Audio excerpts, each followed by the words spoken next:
Tonight, the discussion. This is the most urgent priority that we have faced in recent years. The frustration. There could have been solutions that were found before pausing all of the development. And the longer wait. I don't think that this can be deferred another month. For new decisions on the region's water capacity crisis. The vote change. I'd like to reconsider my vote and move it back to what I voted before. That didn't follow the rules. It was not done in accordance with the procedure bylaw. The review of a controversial decision that had a big impact on the police budget. A criminal charge in a crash that killed a child. New developments in the investigation into a tragedy in Cambridge last month.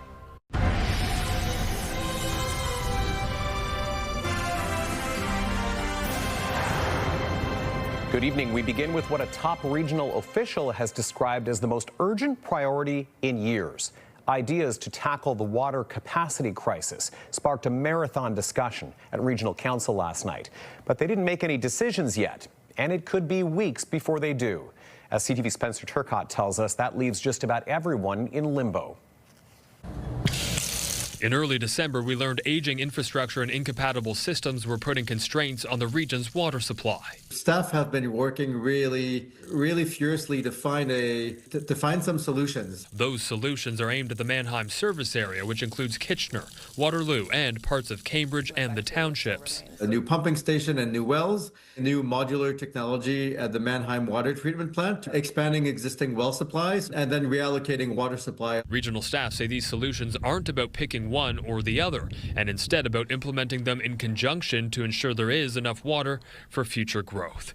Councillors made no firm decisions last night, but they did hear from many passionate delegates, including Kevin Thomason with the Grand River Environmental Network, who voiced his concern with some of the solutions presented. We didn't want a Lake Erie pipeline 30 years ago. And we certainly don't want one from that polluted, algae-choked lake right now. Advocates against the Wilmot Land Assembly say this is another reason to pause further development there. The proposed industrial site in Wilmot is not technically in the Mannheim service area, but it is not outside of the system. At the same time, councillors heard from the development community about the effects on jobs this pause on new projects around the region is having.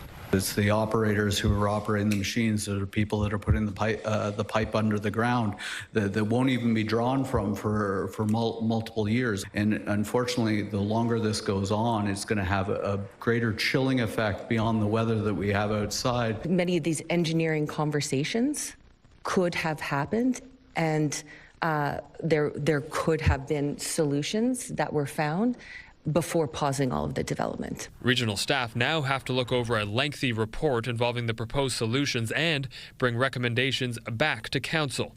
There was some discussion about a possible deferral to April, but Kitchener Mayor and Regional Councillor Barry Verbanovic said council needs to send clear signals to the community they're dealing with this in a timely manner. I don't think that this can be deferred another month so that we can, quite frankly, not have folks looking at this in the meantime. In the end, much of council agreed, and they will return with those recommendations in March. In my 30 years of elected office, this is probably the single biggest issue that a council has had to deal with.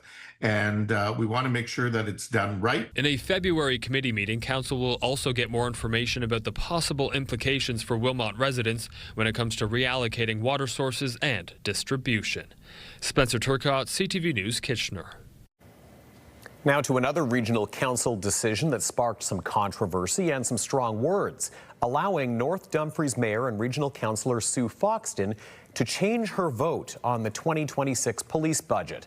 A lawyer who was asked to review what happened now says proper procedure was not followed. CTV's Krista Simpson is here now to explain. Krista, the findings of that review were presented to council last night. Tony, they were. And while the lawyer says it should have been handled differently, ultimately the approval of the police capital budget stands. The multi-million-dollar police capital budget, already a contentious item, became even more mired in controversy when the bylaw to confirm it at first did not pass in a vote back in December, but then a request. I'd like to reconsider my vote and move it back to what I voted before, which is the positive For the police. Councillor Sue Foxton asked to change her vote, something the regional clerk allowed her to do, saying while there's no procedural bylaw on how to handle this scenario, another councillor's vote was changed earlier that day after he said he'd made a mistake. With Foxton then permitted to change her vote, the police capital budget passed. The decision led to strong words from fellow councillors. I have never seen something like this in my entire political career. It's making a mockery of democracy. It looks like there was a maneuvering of votes in order to get what people wanted. Lawyer John Mascarin was asked to review the circumstances of the vote and provide a legal opinion on whether it was handled according to procedure. Our view is that that was inappropriate. It was not correct. Mascarin says procedure dictates that one person cannot unilaterally make a decision about changing a vote. Instead, he says council could have collectively decided to do the vote again or suspend their own procedural rules. But Mascarin also says any challenge of the decision should have happened at the meeting. In this case, there was no formal challenge to what had happened. Yes, there were questions asked and there was some disagreement with what had happened, but the matter proceeded and the vote was 8-7. Therefore, the outcome stands. But Kitchener Mayor Barry Verbanovich wondered what if it's not over, especially given the police capital budget includes funding for a new state-of-the-art communications center that some are questioning. Ultimately, a decision that in the fullness of time will impact a $170 million roughly project. There are some who are still considering what their options may be. Mascarin says a legal challenge of the situation could lead to a do-over. My view would be likely perhaps striking down the actual decision and asking council to reconsider it. That's often what you see on a challenge to a local government. As for avoiding confusion like this in the future, procedural bylaws are reviewed by council ahead of municipal elections. And with one coming this fall, the region of Waterloo says in a statement, staff intend to present a report in the coming months that will provide council with options for potential amendments to address a similar situation should it occur in the future. Any changes to the procedure are at the discretion of council. In the meantime, the lawyer's report says that councillors should be extra vigilant when casting votes to ensure they are voting as they intend to. Tony. Krista, thank you. CTV's Krista Simpson reporting. Time for a first look at the weather as we join Ashley Bacon here in studio. And this point in the winter, we might want to start taking stock of how much snow we've had, whether we're getting close to any records, because that's a lot of people's conversations lately. Absolutely, Tony. A lot of people have asked me, have we beaten a record? Has there been record days? And certainly we've come close, but nothing yet. But I do have some information to share with everyone at home tonight. Our friends at Environment Canada, Mr. Rob Kuhn, thank you so much for emailing me earlier just to break it all down for us. So let's start with snowfall records. Snowfall season is from November 1st to April 30th. The record year back in 2007 to 2008, we received 249.4 centimeters. Thus far this year, we've received 205 centimeters, 0.5. So there's still a little bit to go, but considering that the season goes all the way until April 30th, I think we are in the books for a record-breaking season. But we'll just have to wait and see. Good news is there's no snowfall warnings tonight, Tony, but the bad news is it's going to be extremely cold. Environment Canada issuing an extreme cold warning for all of southern Ontario. Wind chill values between minus 30 to 35 tonight. Of course, as we've talked about all week long, those temperatures brings you to a risk of frostbite. So you have to be careful if you're out and about. I'll get into more details on how long that cold weather is expected to last in our full weather forecast. But right now, we're sitting at minus 17 in Waterloo region, and it's only going to get colder. Okay, Ashley, thank you. Next, shooting in downtown Kitchener last night sends a 30-year-old man to the hospital. Police say he was shot somewhere in this area, the King Street East and Scott Street area. The call coming in around 9 p.m. Police say the victim's injuries are not life-threatening, and they think this was targeted, but they don't have any description of a suspect to share. A driver is now facing charges in a crash that killed a 3-year-old girl in Cambridge. The girl and her mother were struck on the afternoon of December 11th while they were crossing Cedar Street near the Westgate Center Plaza. Waterloo Regional Police say they've now charged the driver involved, only identifying him as a 75-year-old man from Cambridge. They say he was arrested and charged with dangerous operation causing death, which is a criminal charge, and having an obstructed windshield, which is a Highway Traffic Act offense. The 3-year-old was seated in a stroller at the time of the crash and later died from her injuries in the hospital. A major blow to Ontario's auto industry and to the city of Oshawa.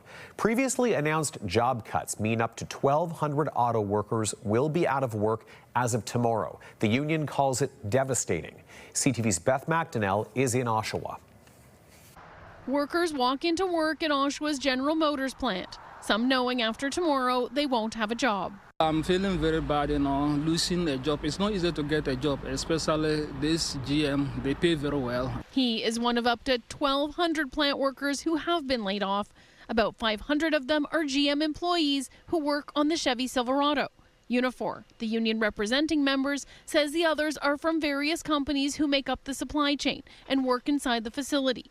Those with the lowest seniority are being hit the hardest. I feel really bad. My son's losing his job. He was hired in 2022, so he's also losing his job, and I know a lot of people that are losing their job also. Are people blaming tariffs and Trump? Guaranteed. 100%. Explain. What are people saying about that? Well, the tariffs are hurting us 100% all throughout Canada, but with the tariffs on the auto industry is totally wrong. It affects too many people. The plant is going from 3 shifts of production to 2 shifts. Unifor says the truck was launched in 2021, the 3rd shift added to pick up extra demand. It says in the past, 3rd shifts had lasted up to a decade, but not this time. Because of things that are out of our control under the CUSMA trade negotiations that are happening right now, we're losing our 3rd shift, and they're sending 50,000 of our units down to Fort Wayne, Indiana. In a statement to CTV News, General Motors says the reduction is happening while preparations continue for the next generation of full-size pickups. GM has worked closely with Unifor to support impacted employees through this transition with comprehensive separation packages, retirement support, and other benefits. We thank and recognize the employees impacted for their contributions. Oshawa's mayor says he's confident a solution will be found. It's just devastating that it hasn't come as of today. We've got to find another product to bring inside the plant. Many laid off don't know what they're going to do. Feeling bad because you got bills to pay, you got your family to take care of. The final 3rd shift runs until 6:30 Friday morning. And that was CTV's Beth McDonnell reporting from Oshawa. Well, today's news not good for the auto industry, struggling in the wake of the U.S. tariff war. Today, Premier Ford called the cuts disappointing, but says the province has a plan to support workers who are impacted. CTV's Siobhan Morris reports. In a city where building vehicles is a tradition going back 120 years. It's not a good day. We've had a string of them and we've become, I think, sometimes desensitized to them. It's very disappointing. Ahead of a meeting with other premiers and the Prime Minister, Doug Ford insists there is a plan. We're going to make sure that they have opportunities in the defense sector, life science sector. A fulsome federal auto industry strategy is expected next month. We have to get rid of the EV mandate to make ourselves more competitive. And seeking out new partners, new investments. Chasing as hard as we can for other companies that could take advantage of the skill set that the Canadian auto worker community has. This week, Ottawa signed a memorandum of understanding with South Korea. 2 sources tell CTV News it includes talks to bring manufacturing here for brands like Hyundai and Kia. Those 2 automakers produce about 250 or sell about 250,000 cars in Canada, and they don't build any here at all. A distant glimmer of hope for people caught in the middle of a tariff war. People that lost a job at GM or Stellantis and Brampton, there should be a priority hiring them first. But a volatile president may have Korean automakers looking over their shoulders. $3-4 billion investment in the Canadian market right now isn't exactly going to help the image in the United States, and it might put a target on your back south of the border. Siobhan Morris, CTV News. Sign up for the CTV Kitchener newsletter and start your day in the know with content from our newsroom sent right to your email inbox. A look at the top stories, the latest weather forecast, and some must-see videos. You can sign up over on our website. Just head over to ctvnewskitchener.ca. It's all in the details, and for one couple who hired a repair service after an online search, those details proved costly. Later in the show, Jeff Pickle has their story on keeping your eyes peeled from start to finish. I'm Colton Weens. 2 days ago, Wilfrid Laurier University erected a dome over its football field. I'll have details about that coming up. Well, we're in for another extremely cold night, but will it be record-breaking? I'll have those details and just how cold it's going to get coming up. Stay with us. Download the CTV News app and stay on top of local stories as they unfold. We go to a dramatic scene unfolding. Customize your feed and watch live wherever you are. CTVKitchener.ca, your home for news. When you see it happen, send it to CTV News. Text 10400 from your screen to ours. Text 10400.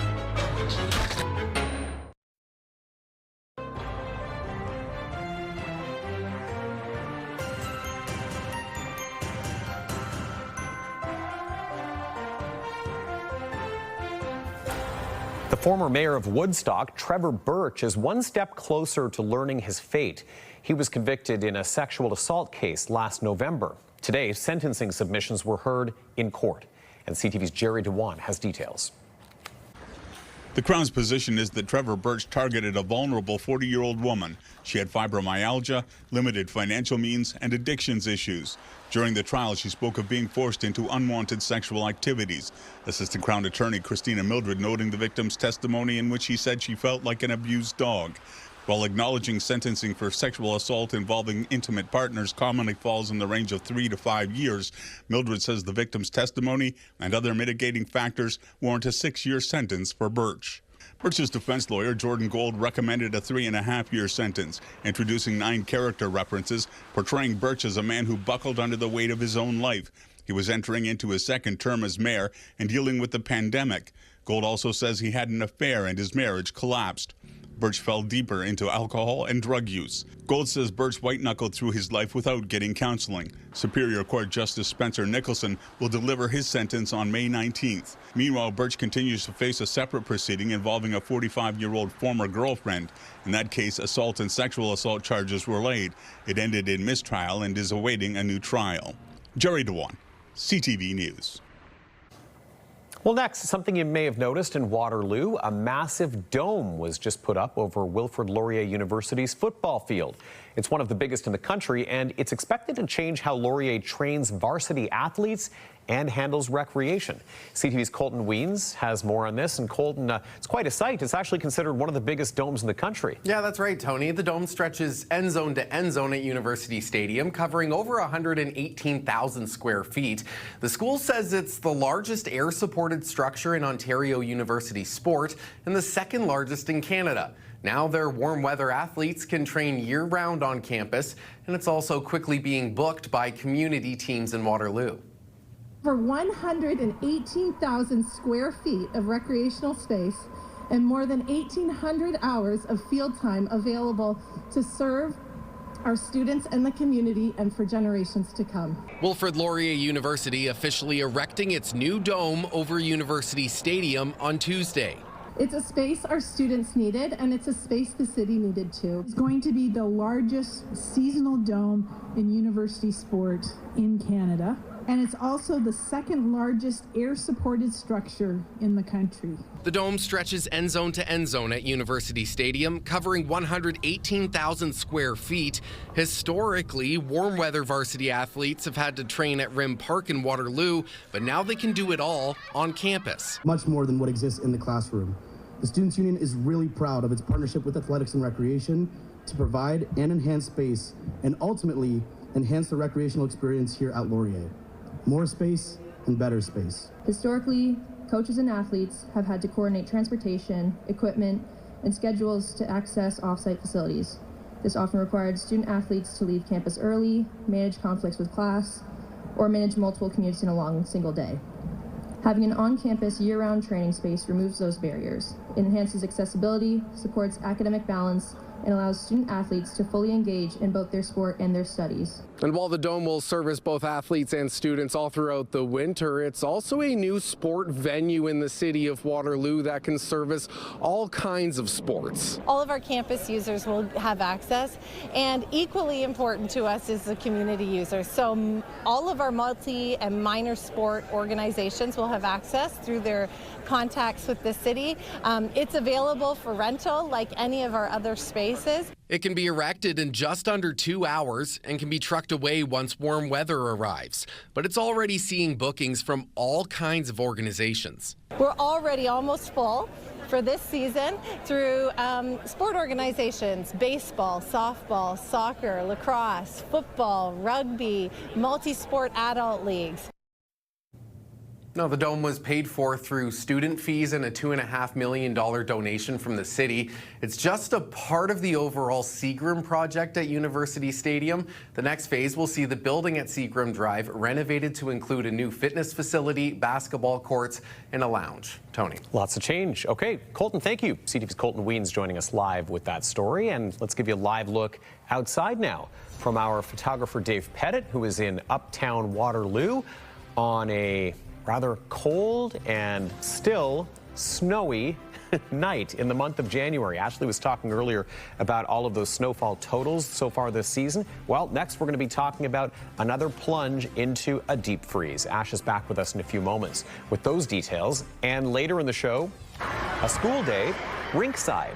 Elementary students trade classroom desks for seats at a Laurier Golden Hawks game today. We'll find out what this special initiative is all about. And wanted, more people to pay it forward. A heartwarming story out of Guelph and the call to help it meet growing demand.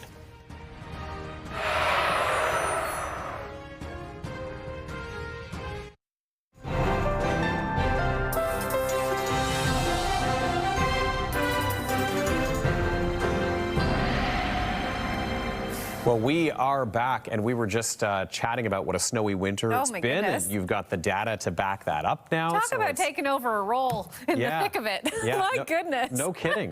No kidding.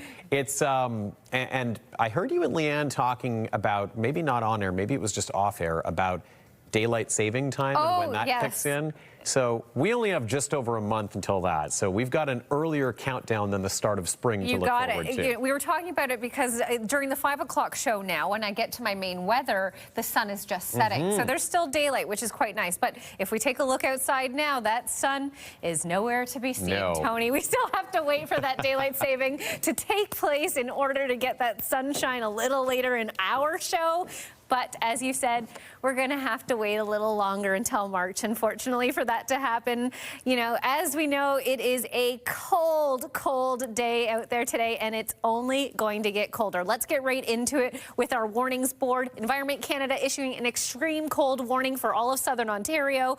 Wind chill values near minus 30 to 35 from tonight into Friday. And of course, as we've talked about all week, that could mean frostbite. So I can't stress it enough. If you are going to be outside throughout any of the hours of the night into tomorrow morning, make sure you're dressed appropriately. The good news is, though, snow has subsided for the most part. We will see a few bands of flurries kicking up here and there, but for the first time in a few weeks, there's no snow squall warning in effect for southern Georgian Bay tonight. So you guys are getting a little bit of a break. You might even see some stars if you head outside tonight. We're going to continue to see clear skies here in Kitchener-Waterloo throughout your Friday. You may see some patches of flurry activity by Friday afternoon into the weekend, but for us down here in Kitchener-Waterloo, we're not expecting to see very much flurry activity at all, but to the north we might get a little bit more. Right now, what's happening across the country, lots of swing in temperature. Whitehorse is sitting at -1. Prince George, 9 degrees in Vancouver and Victoria. Gosh, that would feel like summer. Edmonton sitting at -1. As we move through the prairies, -11 in Regina and Saskatoon, -20 in Winnipeg. So it gets colder and colder, it feels like, as we go further east. Montreal sitting at -14, Quebec City at -14 as well. And on the east coast, not too bad, -6 in St. John's, and of course Halifax at -9. So it's getting colder here, though, -17 in Kitchener-Waterloo this hour, but it feels so much colder with the wind chill. We're feeling closer to -23 at this time. We are going to expect these temperatures to continue to drop overnight, near record-breaking potentially. -26 is what we're forecasted. Feeling closer to -20 or 33 rather with the wind chill. Tomorrow we are looking at -13 as a daytime high. But if we look at our almanac, I want to point out what the record was. Back in 2022, the record was set as -29.2. So with a -26 forecasted, there is a chance, if the conditions are just right, that we might actually meet or break that record. So we'll be keeping an eye on that, of course, as we get through the evening hours. Looking at our 7-day forecast starting in Waterloo region, the sun is shining. Look how much sun is on that board, Tony. It is going to be cold, but at least the sun is out. And by Sunday, temperatures bouncing back to almost normal for this time of year. You know what? Sorry, I'm just going to interject. I think there's more sun on that 7-day board today than there was yesterday. You know what? You might be right. You might be right. And same with Lambton, Kent, Essex. If you take a look here, Tony, they're also going to see a very nice stretch of sunshine, a little break from flurry activity. But I really want to point out Southern Georgian Bay, because as we all know, you folks have dealt with so much snow. You might see a little bit more in the next few days, but overall conditions improving at least through to the end of the weekend. Okay, let's take a look at our Weather Watcher photo. You can see this was sent from Nana Hart. Thank you, Nana Hart, for sending this in. She says her snowman said enough already. And you can barely see him with his little hat there. Such a sweet photo. That really says a lot, doesn't it? Even the snowman is buried by snow. Waving the white flag. Waving the white flag of snow, yes. And before anyone writes in, I'm sorry for cutting you off. I didn't mean to do that. That's okay. We got to interject when we can. Sometimes these observations just come to me and the timing doesn't seem to matter to my brain. Trust me, I got as excited as you just did seeing all that sunshine. So no apologies necessary. We've got to find these silver linings, don't we? We absolutely do. All right. Thanks, Ash. Thank you. And here's a great story, too. A cafe in Guelph is serving its community with a side of kindness. For years, the Cornerstone has put prepaid food and drink tickets on its Pay It Forward wall, with customers covering the costs for those in need. But as CTV's Alexandra Hollick tells us, demand is high, and the cafe is hoping that more donors will step up. At this Guelph cafe, fostering community is brewed into the business model. Anything you can think of, you will often find here. You'll also find this Pay It Forward wall with prepaid menu items available to anyone who needs them. Put it up on the wall for someone to see, and then people notice, and then it snowballed, and now we have a lot of customers coming in to Pay It Forward, a lot of people who come to use it. If you need a warm meal or something to drink, you can take a prepaid ticket off the wall and bring it up to the cash, no questions asked. If you're looking to support the program, you can do so by ordering off the menu in person or donating online. And over the past few months specifically, it's been very well used. The transaction is treated like any customer interaction, and the program is picking up in popularity. It kind of went from a couple people a day to now like we have anywhere between 20 to 30 people coming in each day, and it goes fast. The owners say freezing temperatures and cuts to local community services contribute to increased foot traffic. We've had at least 2 people tell us in the past couple of weeks that this is their lifeline, literally, like that they haven't eaten all day or they haven't been out of the cold all day. So it really is like a direct, like mutual aid. But as demand soars, it can be a struggle to keep up. We can definitely say that the need has gone drastically up over the past few months, and the donations have kind of slowed over the past little bit at the same time. So they're asking people to spare some change for a stranger. It's such an easy way for regular customers like me to contribute. There have been many times where I try to match my donation with the amount that I spent here. With the hope other restaurants will follow suit. I think a lot more places should be doing this if they can. I don't think people realize how much of an impact it can have and how easy it can be. A painless plan to pay it forward, one prepaid ticket at a time. Alexandra Hollick, CTV News, Guelph. Coming up, when details matter, Jeff Pickle has one couple's story about not getting what they thought they were getting when they hired someone to fix an appliance.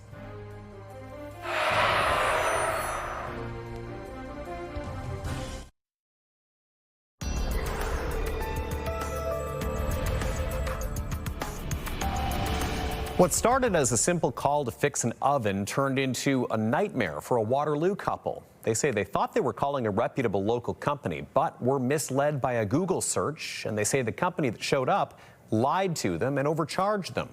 CTV's Jeff Pickle has details. They slid the oven out from the wall to get access. Earlier this month, when the Hugo's oven broke, they did what most of us would do and called for a repair. Broken stove. We were called people we bought the stove from, got a number to get a repair service. Bob Hugo says they contacted the store where they bought the oven who recommended Waterloo Appliance Service. The company even Googled the name and gave them the number. They called us back and said, oh, we've got someone in the area, we can come right over. The problem is the number they were given was not actually Waterloo Appliance Service, but another company with a sponsored Google ad. That's right. We thought we were dealing with a local company, but it turned out it wasn't. Hugo says the $300 service fee and the cost of the parts seemed high, but he went along with it, only doing some research after the fact. They were extremely overpriced by what they had quoted, like probably 3 to 4 times more than the actual value of the parts. For the two parts, each costing in the $170 range, the company charged $1,200 and $1,400 each. Adding insult to injury, they allege the incorrect parts were used and the oven broke a week later. And most importantly, any gas company must have this TSSA registration. At the actual Waterloo Appliance Service, it's a situation they get calls about daily. They Google our name, they'll get the top 5 or 6 sponsored ads, and they'll see a name that's close to ours that isn't ours. They say other companies have made an entire business out of pretending to be them. So they're paying a lot of money for that sponsored ad, which really isn't much to them, as they can make that up in one day. Vale says it's a situation that is frustrating and potentially dangerous. The other thing is a major safety issue, especially with gas-fired appliances.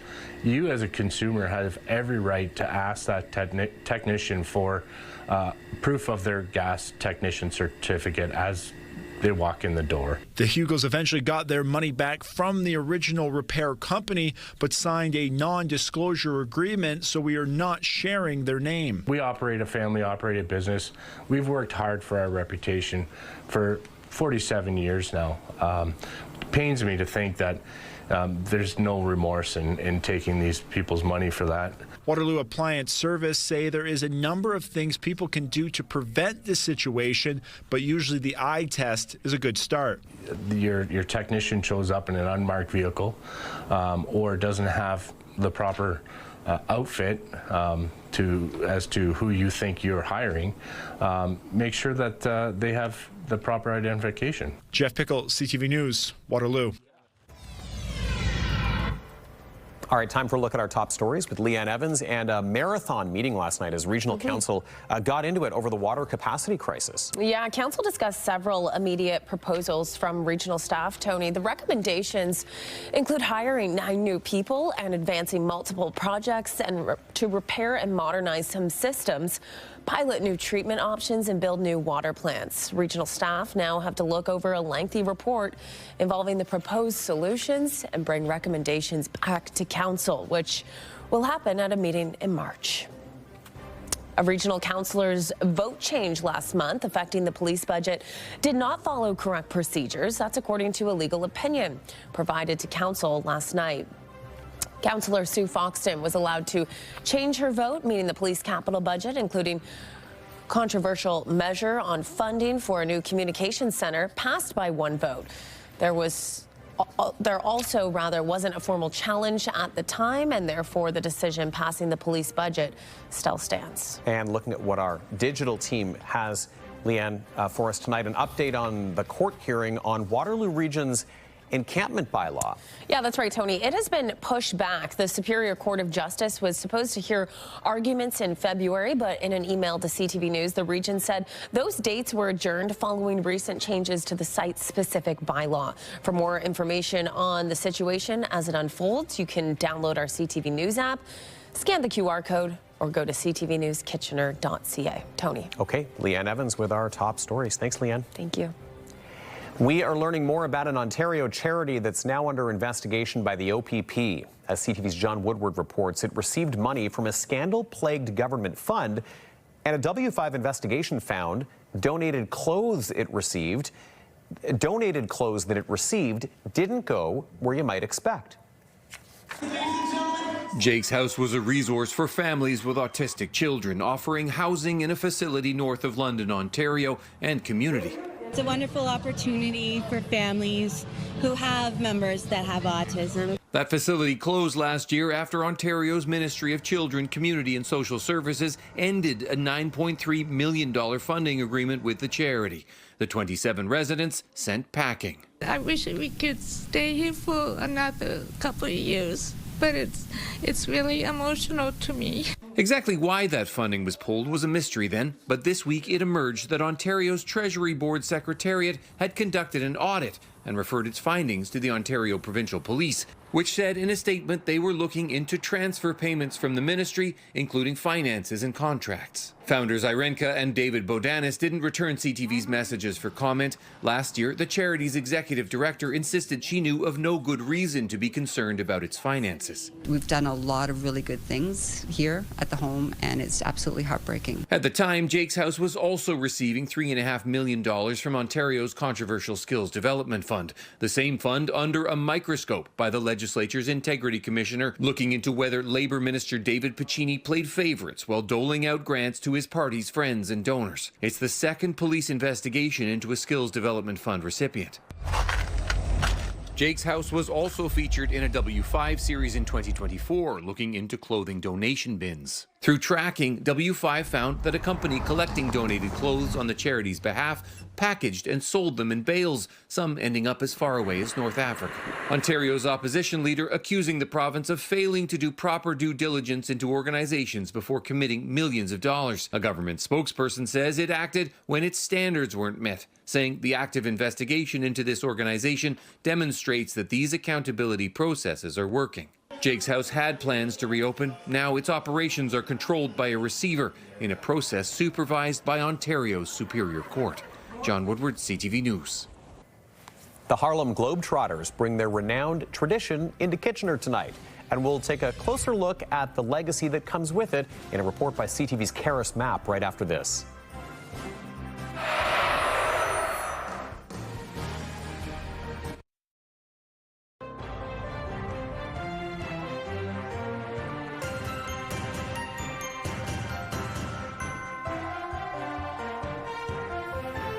Jaw-dropping dunks and daring dribbles, just a few things you can expect from the Harlem Globetrotters. The world-traveling exhibition basketball team is in Kitchener tonight, and as CTV's Karis Mapp found out, this stop is part of a milestone tour reflecting on 100 years of entertaining people. You know the song. And with that comes the Harlem Globetrotters antics. You gotta watch this one right here. Wing. Basketball mixed with amazing entertainment and comedy. A unique show put on by players with unique basketball backgrounds. I was just in the gym, and luckily the right person seen me and said he could get me a tryout with the Globetrotters. I got the tryout 8 years ago, and I'm still going strong right now. I played 4 years Division I basketball at Grambling State University down in Louisiana, and I just high jumped. Once my basketball career was over, and I got a phone call to come show off my basketball skills at a world-famous Harlem Globetrotter tryout. Fans are guaranteed to see some exciting trick shots and be immersed in the interactive experience.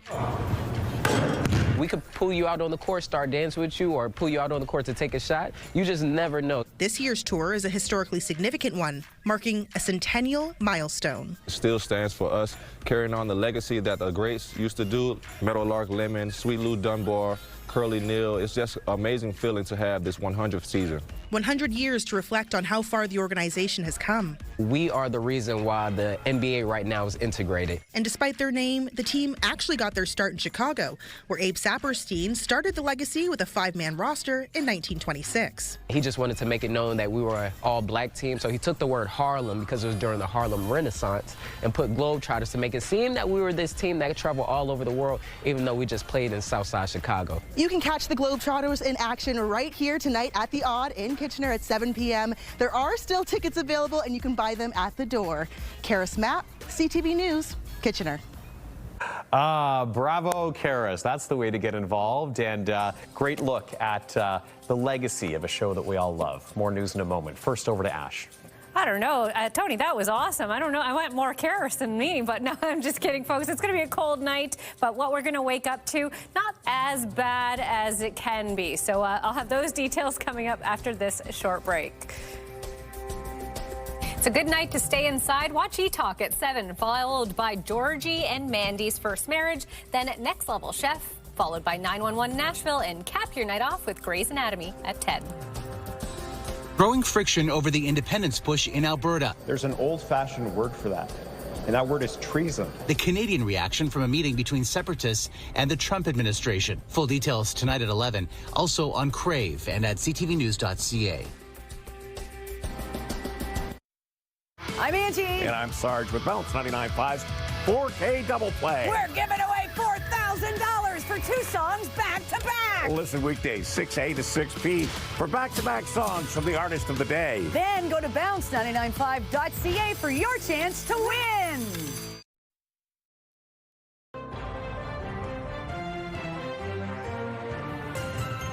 All right, we're back, and we're going to join Leanne now for an update on a story that we've been following. Leanne? Yeah, Tony, an update on the situation in Elmira yesterday. A 50-year-old has now been charged in the incident that drew a large police presence to a residential neighborhood.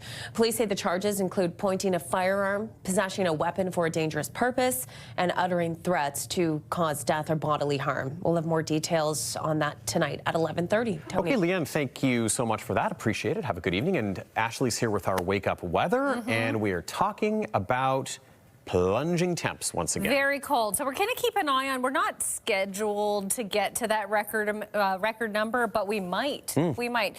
You know, if the conditions are right, we could get to a -30 night. So. To your point, Rob Kuhn from Environment Canada once told me that the area out by the Waterloo Region Airport, yes, it's a trap for cold air that's coming down from Guelph before it gets to the Grand River. How interesting. That's why he was probably telling you that that's the area where we could see the lowest temp tonight. There we go. We'll have that update tomorrow. But let's look at tomorrow morning. So we're going to wake up. If you're up by 6, you're going to see a little bit of cloud cover. It feels closer to -28. But by 10 a.m., the good news is temperatures will start to increase at least a little bit. And the even better news, Tony, is again that sun will be making an appearance. So if you are headed out tomorrow, just dress appropriately and you'll enjoy every minute of it. Made a huge difference today. Huge difference. Yeah. Even though it's going down on my way into work, it was nice to experience. Absolutely. That direct sun. It's a mood booster. It sure is. It's just a mood booster. And we have a nice story to finish off with tonight as well. More than 2,300 Waterloo Region elementary school students had a chance to take in a university women's hockey game today. Wilfrid Laurier University's annual School Day game this afternoon welcomed local students from across the region to watch the Golden Hawks women's team host Toronto. Lots of activities happening, like sign making, and the men's hockey team also on hand to sign some autographs. Very cool. The School Day events have been held for 12 years and are meant to show local students a fun day in the community and some of what it looks like to be a Golden Hawk. It's amazing, and I've never been to hockey before, and I think I actually should play hockey. They're like amazing. I think the men's are I think the women's are better. It's a really tight game, and we won't see the winner until the very end. I like the shots think it's awesome. Yeah. And it's the best experience I've ever had. I don't know who they are, but I have quite a few. Well, look at those smiles, Ash. So I mean, great. That's the way to spend a Thursday. Absolutely, on the rink. And we should note, too, the Golden Hawks are ranked 3rd in the country. Playoffs just around the corner. The university says these games also give their varsity teams a chance to play in front of a big crowd. Just hear the atmosphere, you know that the kids love being here. It's a way for our athletes to be engaged in the community. It's a way for athletes who aren't playing in the game today to also be here and can be the mentors that we want them to be the leaders in the community. And it's just another way to say, if I'm a kid, I get a chance to have a really great day. I'm not in school. I get to come and cheer on the Hawks. And hopefully that reciprocates into them being connected with our programs. I kind of had an idea, but I think it's a little more packed this year than it was last year for sure. But it's a good time. Like, it's awesome for the school and all these kids and young kids, and their school is getting involved, so it's great. And Laurier provided some extra excitement for the fans as well. A tight game all throughout regulation, ended tied 1-1. Laurier came out on top in overtime in front of that incredible crowd. Ooh. Tony, as this Laurier alumni and hockey fan, I got to say 2 thumbs up. That's amazing. Aha! So a little bit of the purple and gold over here, huh? Not that I'm biased. No, but that's very acceptable. And nice to see that end because, the Rangers, overtime. That was a hard heartbreak. loss. Going for their 9th in a row. So, you know, it's okay. They got to just start a new stretch. And in Owen Sound, and they were looking to lock up that first place in the West, but now So it's close. just out of reach. So. I mean, they're still doing better than the Leafs. Oh, yeah. And they'll have probably some extra energy heading into tomorrow night now. That's our time. Thanks for watching. We will be back here with your next news at 11:30. Have a good night.